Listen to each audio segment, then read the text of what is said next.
पक्षाचे पदाधिकारी आणि जुने कार्यकर्ते भारतीय जनता पक्षाचे सन्माननीय विजय केनवडेकर यांच्या घरी आलेलो आहे. आम्हाला असं माहीत पडलं की या घरामध्ये काल सन्मान्य रवींद्र चव्हाण साहेब आले होते आणि मी जो सातत्याने सांगतोय की ते आल्यानंतर काय काय होतं तर त्याचं उदाहरण तुम्हाला मी आता देणार आहे. हे बंड्या सावंत, भारतीय जनता पक्षाचे कार्यकर्ते जुने. इकडे बंड्या सावंत इकडे. हे बघा विजय केनवडेकर, हे विजय केनवडेकर.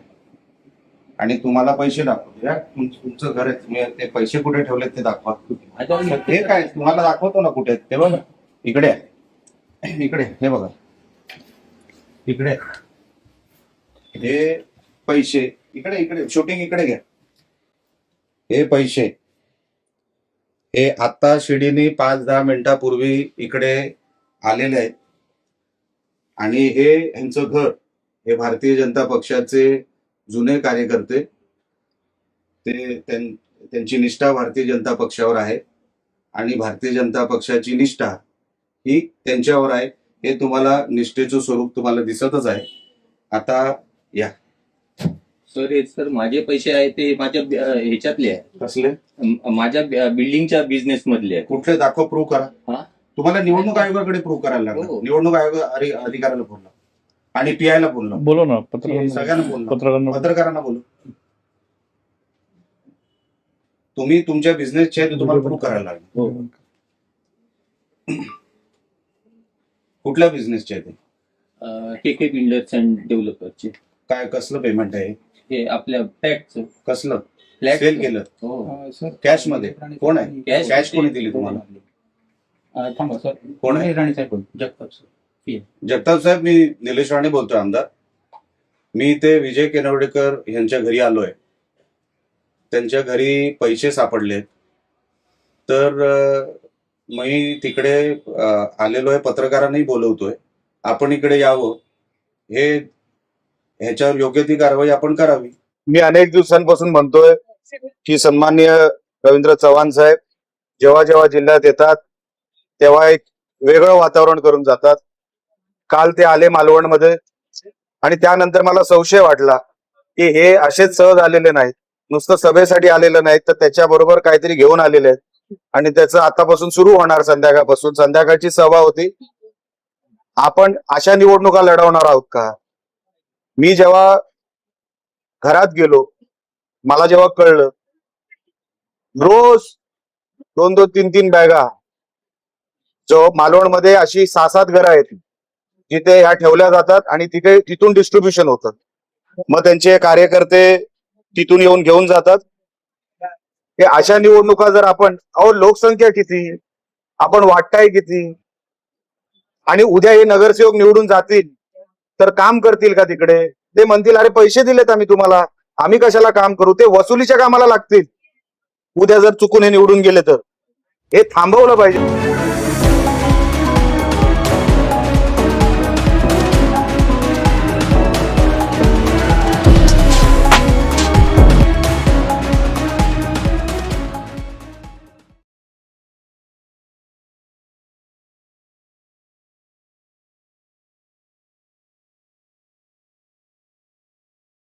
नमस्कार साथियों, सच की बात के इस एपिसोड में आपका स्वागत है। मैं द्विजेंद्र तिवारी। तो अभी आपने जो वीडियो देखा वो नीलेश राणे का है। नीलेश राणे शिवसेना शिंदे के एक विधायक हैं, यानी एकनाथ शिंदे की पार्टी से वो विधायक हैं। और उनके पिता नारायण राणे महाराष्ट्र के एक बहुत बड़े नेता हैं और महाराष्ट्र के मुख्यमंत्री भी रह चुके हैं, केंद्र में मोदी सरकार में मंत्री भी रह चुके हैं और अभी वो सांसद हैं। उनके सगे भाई नीतेश राणे, वह भी महाराष्ट्र से विधायक हैं लेकिन बीजेपी से है। तो ये जो समीकरण है आप जोड़ने की कोशिश कर रहे होंगे कि पिताजी भाजपा में हैं, एक भाई भाजपा में है, लेकिन जो दूसरे भाई यानी इस वीडियो के जो नायक हैं नीलेश राणे, वो भाजपा के खिलाफ ही मुहिम छेड़ रखे हैं।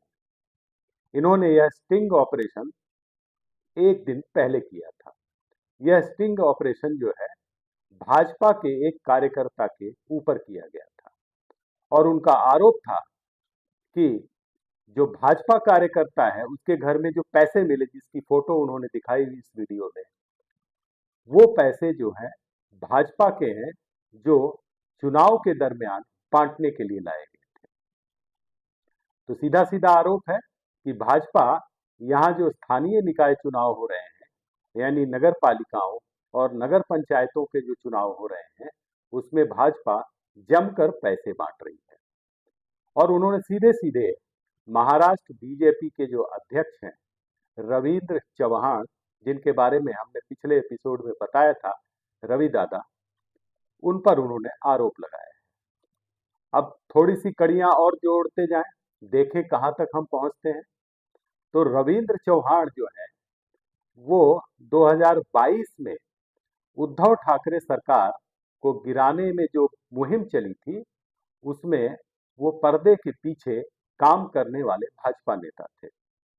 इसका इनाम उन्हें यह मिला कि वह अब महाराष्ट्र भाजपा के अध्यक्ष हैं, कुछ ही महीने पहले बने हैं और वह मुख्यमंत्री देवेंद्र फडणवीस के करीबी माने जाते हैं।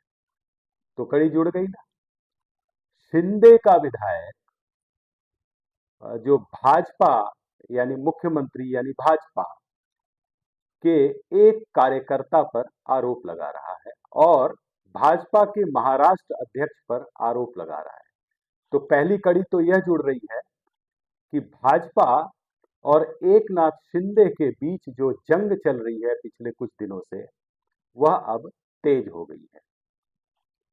और इस वीडियो में जिन्हें मराठी नहीं समझ में आती, जो मुंबई महाराष्ट्र से बाहर के हैं, उन्हें बता दूं कि सीधा सीधा उन्होंने आरोप रविंद्र चौहान पर लगाया और उन्होंने यह दुख जताया कि महाराष्ट्र की यह परंपरा नहीं है कि एक एक वोट के लिए 25-25 हजार 20-20 हजार रुपए दिए जा रहे हैं।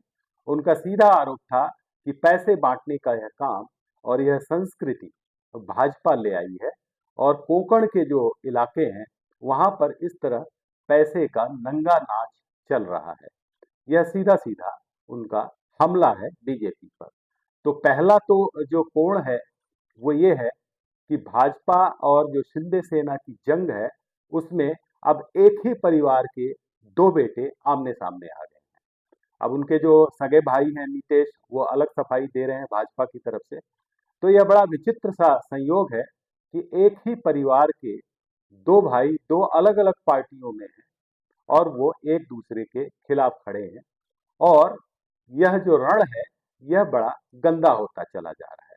वैसे यह बता दूं कि महाराष्ट्र में जो ये रेट उन्होंने बताया है कि 25,000 एक वोट का है, यह हमारे लिए भी चौंकने की बात है कि इतनी भारी रकम अगर एक वोटर को मिलेगा तो एक नगर सेवक के चुनाव में कितने करोड़ रुपए खर्च होंगे। और उस करोड़ को वसूलने के लिए, जैसा कि इस वीडियो में नीलेश भी कह रहे हैं, सॉरी, नीलेश भी यही कह रहे हैं कि जो आदमी इतने करोड़ों खर्च करेगा वह उसे वसूलने के लिए भी उसी तरह के काम करेगा। वो मुद्दा सही है कि जो आदमी पैसे देकर वोट खरीदेगा वो आगे चलकर उस पैसे की जो है, कहते हैं ना, उसको वापस लाने के लिए उसका डबल ट्रिपल 10 गुना 20 गुना काम करेगा और इस तरह से भ्रष्टाचार की एक श्रृंखला जो है शुरू हो जाती है। तो ये तो भ्रष्टाचार और चुनावी भ्रष्टाचार का मुद्दा हो गया। लेकिन जो वही जो पहला पॉइंट मैंने कहा कि ये सीधी सीधी जो जंग है ये पता नहीं महाराष्ट्र की राजनीति को किस तरफ ले जाएगी।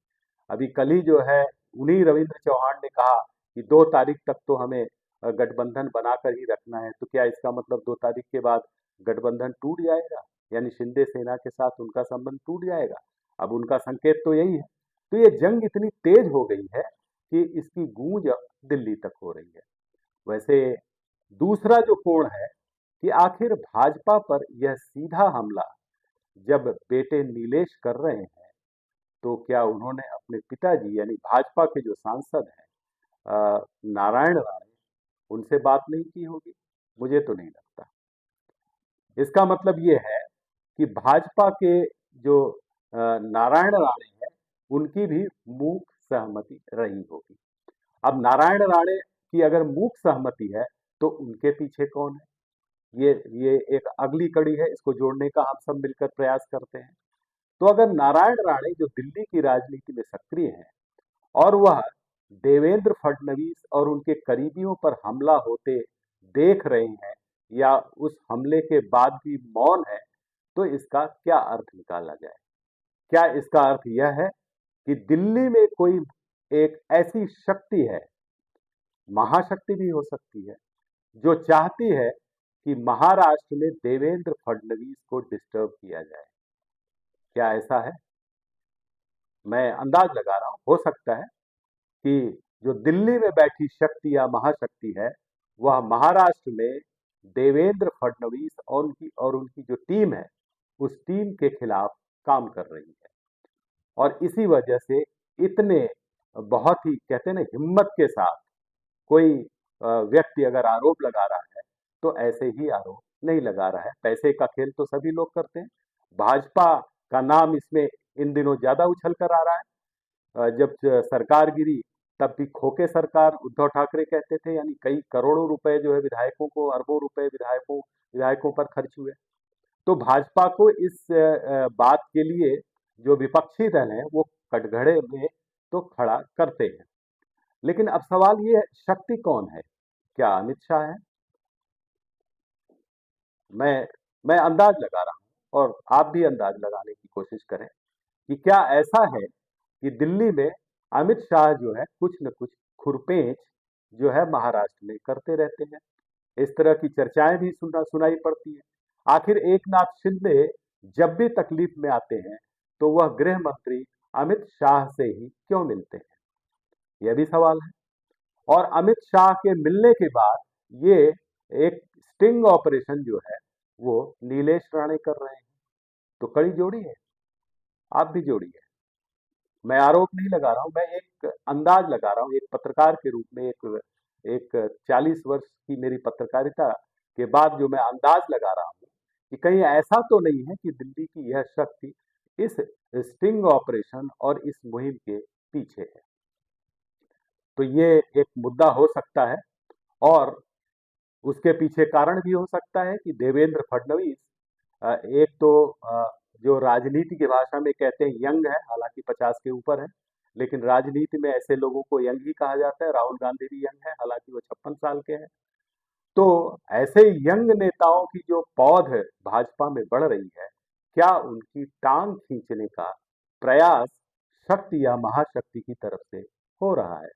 देखिए, हर पार्टी में इस तरह की चीजें होती हैं। ऐसा नहीं है कि केवल बीजेपी में होती है, कांग्रेस में भी होती है। कांग्रेस में भी एक दूसरे को नीचे खींचना, ऊपर से उनकी जो है वो पैर खींच देना ताकि वो नीचे गिर जाए, ये हर पार्टी में होता है आमतौर पे।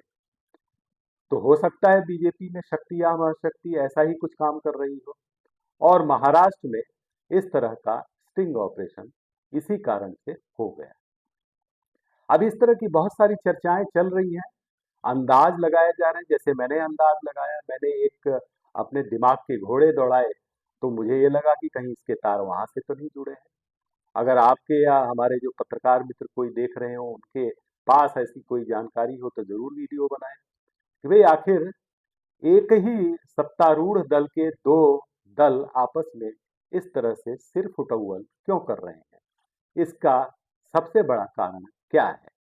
क्या इसके पीछे देवेंद्र फडणवीस को अस्थिर करने की कोशिश है? क्या जो महाशक्ति है उसको लग रहा है कि देवेंद्र फडणवीस का कद लगातार बढ़ता जा रहा है? राजनीति में कुछ भी हो सकता है। मैंने कहा ना कि टांग खींचने का काम कोई भी कर सकता है। ये एक अंदाज है, ये कोई मेरा आरोप नहीं है या किसी जो है विपक्षी का आरोप नहीं, ये मेरा अंदाज है। हो सकता है ऐसा ना हो सकता है कि नीलेश राणे इतने दुखी हो गए हों कि उन्होंने जो है स्टिंग ऑपरेशन कर दिया, क्योंकि जब पैसे का खेल हो शायद उसमें वो पीछे पड़ जा रहे हो, यानी उतना उनके पास जो है संसाधन नहीं हो रुपए पैसे का। तो लेकिन अब कुल मिला के नीलेश की बात में तो दम है कि अगर इस तरह पैसे का खेल चलेगा, तो आखिर जो है महाराष्ट्र हो या देश का कोई भी हिस्सा हो, कोई भी आदमी कैसे चुनाव लड़ेगा? अगर एक व्यक्ति पे अगर 20,000 25,000 खर्च किए जाएंगे और छोटे से चुनाव में जो नगर सेवक का चुनाव है जहां 1,000 या 2,000 वोट पाकर भी लोग नगर सेवक बन जाते हैं, तो यानी ये 1.5-2 करोड़ का खेल है। 1.5-2 करोड़ बांट दो और नगर सेवक बन जाओ, और 2 करोड़ वसूलने के लिए वो 20 करोड़ कमाएगा। तो ये जो खेल है, गंदा खेल तो है। और जो भी खेल खेलते हैं, कांग्रेस में भी उस जमाने में इस तरह आरोप लगते थे कि भयंकर जो है इस तरह टिकट खरीदने के लिए लोग लॉबिंग करते हैं।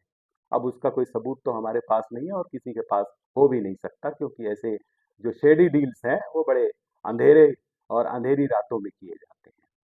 तो शेडी डील्स का जो ये दौर है, ये खत्म होता दिख नहीं रहा है। नीलेश राणे कोई बहुत मैं ऐसा नहीं कह रहा हूं कि बहुत ही उच्च कोटि के नेता हैं, लेकिन मैं ये जरूर कहूंगा कि वो जिस भी स्तर पर है, उन्होंने अगर आरोप लगाया है तो इसको इसको जो है बहुत गंभीरता से लेने की जरूरत है।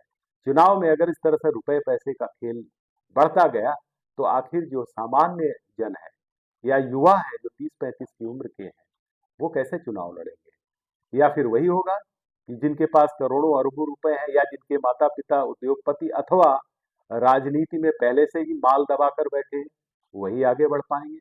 सामान्य जनता, हमारे जैसे आप जैसे लोग तो बढ़ ही नहीं पाएंगे। हमारे जैसे आप जैसे लोग राजनीति में जाने की हिम्मत ही नहीं कर पाएंगे।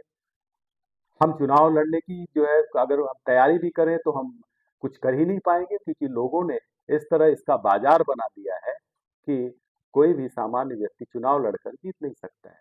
तो आखिर डेमोक्रेसी कैसे मजबूत होगी? आप भी सोचिए, मैं भी सोचता हूँ। इस देश की राजनीति को कैसे साफ करना चाहिए, हम सबका कर्तव्य है। साथियों, आज के लिए इतना ही। फिर मिलेंगे नई खबर के साथ। मेरे इस चैनल को आप जरूर लाइक करें, सब्सक्राइब करें। बहुत बहुत धन्यवाद।